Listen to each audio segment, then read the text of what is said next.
Bien. Monsieur le Président, merci Monsieur le Président. Monsieur le Président, Monsieur le ministre du Travail chargé des relations avec les institutions, honorables députés, mes chers collègues.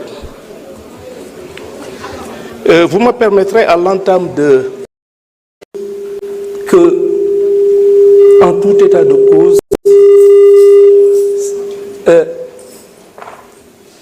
quels sont les avantages à maintenir ces institutions? C'est-à-dire quels sont, d'une façon générale, les inconvénients bien précisés qui pourraient résulter de ce projet de dissolution.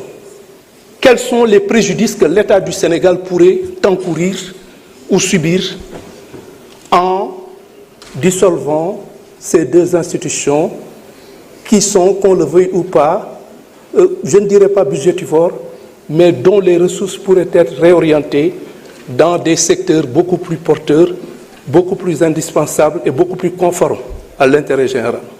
Je n'ai pas entendu un argumentaire dans ce sens-là, et c'est parce que justement il serait difficile de nous dire le préjudice que l'État pourrait subir en décidant de la dissolution de ces institutions. On a beaucoup parlé d'élégance. Mais l'élégance, c'est d'abord un état d'esprit, un comportement et peut-être un port. L'état d'esprit, c'est quoi en fait? C'est de permettre aux gens de préjuger, de présumer que les gens, même si on ne partage pas leur façon de voir les choses, sont animés des meilleures intentions. Manam, comme on dit en Wolof, rafet njort ci nit ñi suñu bëggee nit ñi rafet njort ci yow. Je crois que le principe élémentaire de l'élégance, c'est ça. Vouloir prêter aux gens des intentions qui ne leur ont jamais effleuré l'esprit, je ne pense vraiment pas que ça puisse participer d'une quelconque manifestation d'élégance. J'ai beaucoup de respect pour tout le monde et je ne vais pas déroger à cette règle et je pense que tout le monde mérite ce respect. Et je veux être tout à fait conforme et cohérent avec moi-même parce que autant j'estime que même si je suis en désaccord avec certains, je leur accorde le bénéfice de la bonne foi. Je pense pouvoir être en mesure, en tout état de cause, de solliciter la même faveur de vous. Cela dit, on a beaucoup parlé de choses qui, je suis au regret de devoir le reconnaître, ne sont pas conformes à la réalité. D'abord, on a estimé que le président de l'Assemblée nationale a appris en même temps que les autres Sénégalais la dissolution, le projet de dissolution de ces deux institutions. Je regrette, les choses ne sont pas passées comme ça. Pourquoi? Parce que c'est ce jour-là à 18h. C'est à 18h que le projet a été déposé à l'Assemblée nationale, au bureau du président de l'Assemblée nationale. Et le projet, à 18h, et je suis formel, il y a une décharge. À 18h, à 22h, le projet, le communiqué du ministre porte-parole de la présidence a été déposé à 22h. C'est dire donc que, qu'on le veuille ou pas, ça ce sont des faits. Je vous l'ai dit, je ne vais pas entrer dans des considérations. Ça ce sont des faits précis, vérifiables. Bien.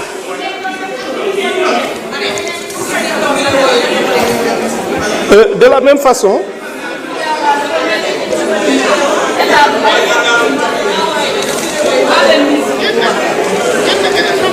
donc je le confirme, le projet a été déposé à 18h. Le communiqué du ministre porte-parole du gouvernement a été déposé à 22h.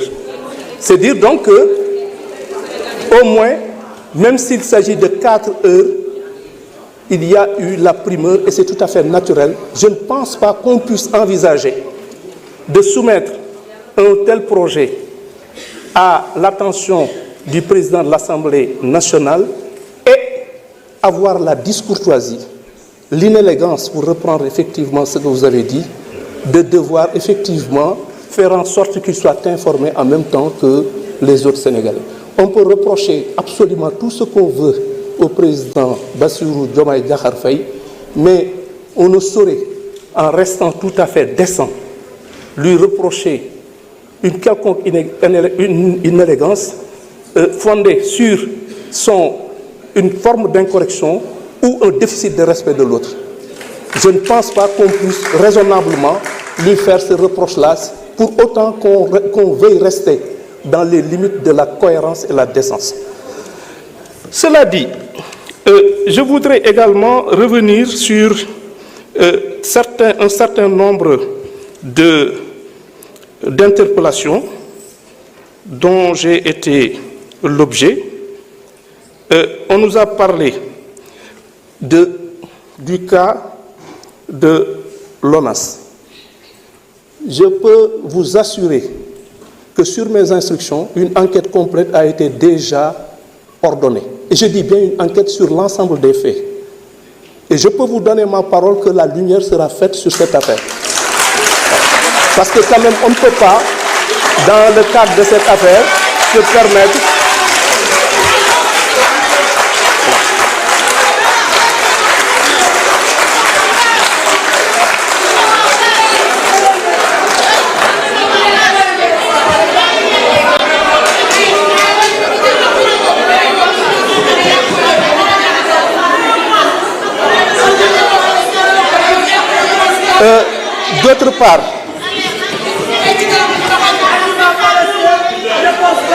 D'autre part, je peux également, comme je suis en mesure de vous affirmer que le projet de loi organique a été déposé à 18h, je peux vous assurer que la loi organique portant règlement intérieur, modification du règlement intérieur de l'Assemblée nationale, a été promulguée après avis favorable du Conseil constitutionnel et reçue le 29 août.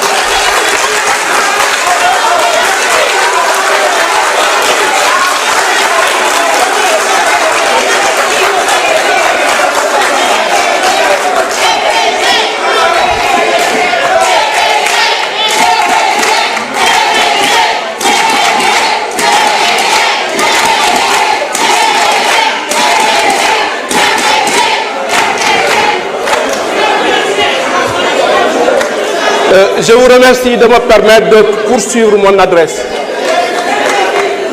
Et c'est la loi numéro 2024-12 du 30 août 2024 qui a promulgué. Du 30 août. Donc, la loi a été bel et bien promulguée. Et ça encore, ce sont des faits. Pour revenir aux différentes interpellations, notamment quelqu'un a parlé des personnes détenues au Maroc. Nous sommes déjà en pourparlers avec les autorités marocaines qui sont dans le cadre d'un projet d'accord qui nous permettrait justement dans le cadre d'un accord, que les Sénégalais détenus au Maroc et qui sont pour la plupart poursuivis pour des faits d'immigration clandestine et autres, qu'ils puissent revenir et purger leur peine au Sénégal. En attendant, le consul et l'ambassade, notre ambassade au Maroc, des représentants donc du consul et de l'ambassade se sont déjà rendus en prison et ont pu d'ailleurs obtenir que ces personnes-là puissent même communiquer avec leur famille. Et nous sommes dans une dynamique de règlement de cette affaire au mieux des intérêts de nos compatriotes qui sont actuellement détenus au Maroc.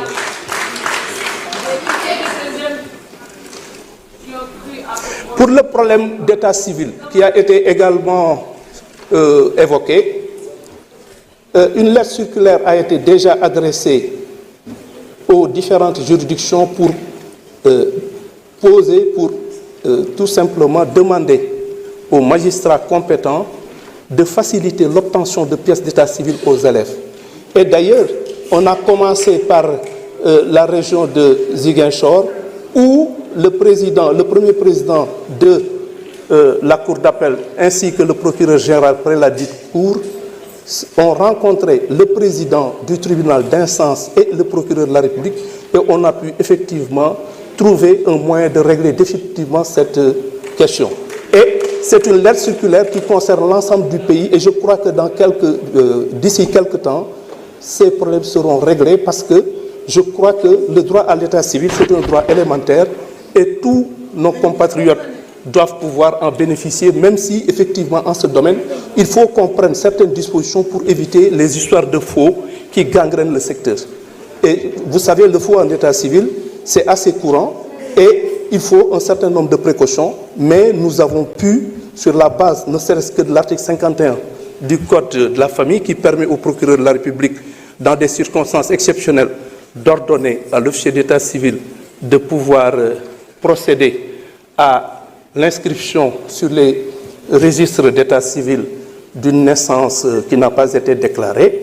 Évidemment, il faudra effectivement que le procureur de la République, comme nous avons eu à le faire à Ziguinchor, puisse le faire en parfaite cohérence et intelligence avec le président du tribunal d'instance, dont les attributions en la matière sont effectivement un gage de transparence et de sécurité juridique. D'autre part, en dehors du problème d'état civil, nous avons eu à parler une seconde fois du problème du tribunal de grande instance de Kaffrine. Je l'avais déjà fait comprendre à l'honorable député Abdoulaye Wilane. Dans le cadre du PROMIJ, c'est-à-dire du projet de modernisation des infrastructures du ministère de la Justice, évidemment, on est en train de procéder à la construction de ce tribunal de grande instance qui va effectivement accueillir en même temps le tribunal d'instance. C'est le cas pour le tribunal de grande instance de Mbacké. Là, le cadre juridique est déjà en place. Malheureusement, nous sommes confrontés à un problème de magistrats et de personnel de justice. Mais nous sommes en train, dans le cadre du même projet, nous sommes en train de trouver les voies et moyens qui nous permettraient justement de pouvoir régler définitivement ce problème. C'est vous dire donc que, d'une façon générale, c'était là les observations que je tenais à vous faire, étant entendu que je pense qu'il est de mon devoir, en ma qualité de ministre de la Justice, et qui sollicite auprès de vous le vote de cette loi.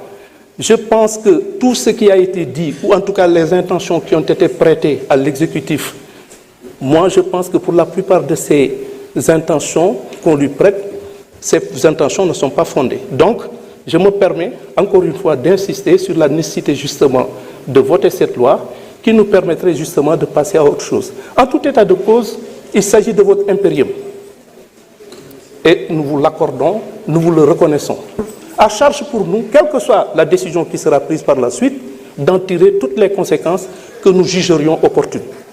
Je vous remercie de votre aimable attention.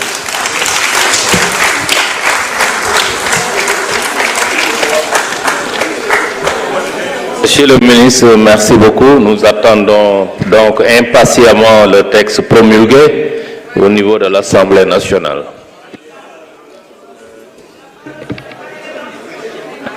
Mes chers collègues, la discussion générale est close.